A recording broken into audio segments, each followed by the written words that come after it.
અમેરિકાએ Iran વોરમાં $25 billion ફૂંકી માર્યા હોવાનો ખુદ ડિફેન્સ સેક્રેટરી પીટ હેક્સેટે સ્વીકાર કર્યો છે. ટ્રમ્પ સરકાર અત્યાર સુધી આ વોરમાં થયેલા ખર્ચાની વિગતો આપવાનું ટાળી રહી હતી, પણ બુધવારના રોજ બજેટ હિયરિંગમાં પીટ હેક્સેટે પોતાને પૂછાયેલા એક સવાલનો જવાબ આપતા વોરમાં અત્યાર સુધીમાં $25 બિલિયન ખર્ચાઈ ગયા હોવાનું જણાવ્યું હતું. આ યુદ્ધમાં 14 અમેરિકન સૈનિકોના મોત થયા છે, તેમજ ડઝનબંધ એરક્રાફ્ટ અને હેલિકોપ્ટર્સ પણ તબાહ થઈ ગયા છે. ટ્રમ્પ એડમિનિસ્ટ્રેશને આવતા વર્ષ માટે $1.45 ટ્રિલિયન ડિફેન્સ બજેટ ડ્રાફ્ટ કર્યું છે અને તેના માટે જ આ હિયરિંગ યોજાઈ હતી. આ બજેટ અપ્રૂવ કરવા માટે બંને પક્ષોના લો મેકર્સનું અપ્રુવલ જરૂરી છે, પણ આ રૂટીન હિયરિંગ પીટ હેક્સેટને પૂછાયેલા સવાલોને કારણે હાઈ વોલ્ટેજ ડ્રામા સમાન બની ગઈ હતી અને હેક્સેટે યુદ્ધમાં થયેલા ખર્ચા અંગે સવાલ પૂછનારા લો મેકર્સની આકરા શબ્દોમાં ટીકા પણ કરી હતી. કેલિફોર્નિયાના ડેમોક્રેટિક લો મેકર જ્હોન ગેમેન્ડીએ હેક્સેટને ઘેરતા એવો આક્ષેપ કર્યો હતો કે સરકાર પહેલા જ દિવસથી યુદ્ધ અંગે જૂઠાણા ચલાવી અમેરિકાના લોકોને ગેરમાર્ગે દોરી રહી છે. તેમણે એવા પણ સવાલ કર્યા હતા કે જો ઈરાનની મિલિટરી ક્ષમતા ખતમ થઈ ગઈ હોય તો હજુ સુધી હોર્મુઝની ખાડી બંધ કેમ છે. ઈરાન વોરને 2 મહિના થઈ ચૂક્યા છે. હાલ પૂરતી લડાઈ પર બંધ છે, પરંતુ અમેરિકાએ હોર્મુઝની નાકાબંધી ચાલુ રાખી હોવાથી આ ખાડીમાંથી હજુ પણ જહાજોનું આવન જાવન પૂર્વવત નથી થઈ શક્યું, જેના કારણે ક્રૂડના ભાવ સતત ઊંચા રહ્યા છે અને અમેરિકા સહિતના દેશોમાં ગેસોલિન તેમજ ડીઝલના ભાવ વધી રહ્યા છે. એક તરફ આ વોરમાં અમેરિકાને $25 બિલિયન જંગી ખર્ચો થઈ ગયો છે, તો બીજી તરફ યુદ્ધને કારણે ઈરાનને $1 ટ્રિલિયન જેટલું નુકસાન થયું હોવાની સંભાવના છે. વોર ક્યારે સમાપ્ત થશે અને હોર્મુઝમાં સ્થિતિ સામાન્ય થવામાં હજુ કેટલો સમય લાગશે તે કંઈ જ નક્કી ન હોવાથી ગ્લોબલ ઇકોનોમી પરથી સંકટ ઓછું નથી થઈ રહ્યું.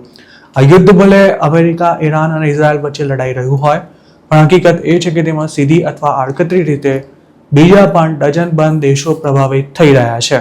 સૌથી મોટો સવાલ એ થઈ રહ્યો છે કે આ વોરમાં $25 બિલિયન ધુમાડો કરી અમેરિકાએ આખરે શું હાંસલ કરી લીધું. આ સવાલ પીટ હેક્સેટની હિયરિંગ દરમિયાન પૂછવામાં આવ્યો હતો, જેનો તેમણે કોઈ સ્પષ્ટ જવાબ નહોતો આપ્યો. યુદ્ધમાં થયેલા ખર્ચા અંગે પેન્ટાગોનના કોમ્પ્ટ્રોલરે જે હર્સેટે જણાવ્યું હતું કે વોરમાં હજારો બોમ્બ્સ અને મિસાઇલ્સનો ઉપયોગ થયો છે. આમ તો વોર શરૂ થયું તેના પહેલા 6 દિવસમાં જ અમેરિકાનો ખર્ચો $11 બિલિયન સુધી પહોંચી ગયો હતો, પણ શેમાં સૌથી વધુ ખર્ચો થયો છે અને કેટલું નુકસાન થયું છે તેની વિગતો આપવાનું પેન્ટાગોને ટાળ્યું છે.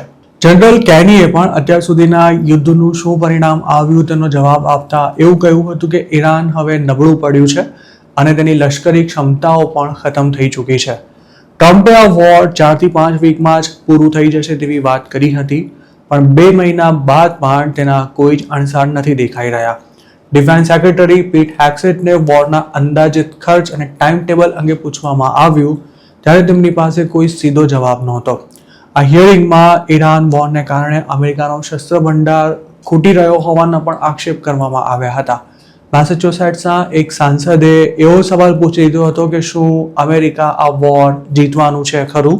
ટ્રમ્પ અનેકવાર દાવા કરી ચૂક્યા છે કે ઈરાન હવે ખતમ થઈ ચૂક્યું છે. ઈરાન કોઈ રીતે પોતાનું ક્રૂડ બીજા દેશોને વેચી આવક પ્રાપ્ત ન કરી શકે તે માટે અમેરિકાએ ઈરાન આવતા જતા તમામ જહાજોને હોર્મુઝમાં રોકવાનું શરૂ કર્યું છે, તો ઈરાને પણ અન્ય જહાજોની અવરજવર પર રોક લગાવી રાખી છે. ટ્રમ્પે તાજેતરમાં જ એવું કહ્યું હતું કે ઈરાન પર બોમ્બ વરસાવવા કરતાં હોર્મુઝની નાકાબંધી ચાલુ રાખવાથી અમેરિકા વધુ પ્રેશર ઊભું કરી શકશે. જોકે નાકાબંધીને કારણે ઈરાનની આયાત પણ બંધ થઈ જતા દેશમાં જીવન જરૂરી ચીજ વસ્તુઓની તંગી ઊભી થવાના એંધાણ છે. ક્રૂડની નિકાસ બંધ થઈ જતા ઈરાનમાં હાલ એવી સ્થિતિ છે કે તેને ભંગાર હાલતમાં હોય તેવી સ્ટોરેજ ફેસિલિટીઝને પણ ફરી ખોલી તેમાં ક્રૂડ સ્ટોર કરવાની ફરજ પડી છે. વોલ સ્ટ્રીટ જર્નલના એક રિપોર્ટ અનુસાર ઈરાનમાં હવે ખાવા પીવાની ચીજ વસ્તુઓની કિંમત ખૂબ જ વધી રહી છે અને થોડાક દિવસોમાં તેની તંગી સર્જાવાના પણ એંધાણ છે. સરકારી ઓફિસોમાં બપોરે 1 વાગ્યા પછી લાઇટ, પંખા અને એસી સહિતના ઇક્વિપમેન્ટ્સ બંધ કરી દેવાનો આદેશ આપી દેવામાં આવ્યો છે.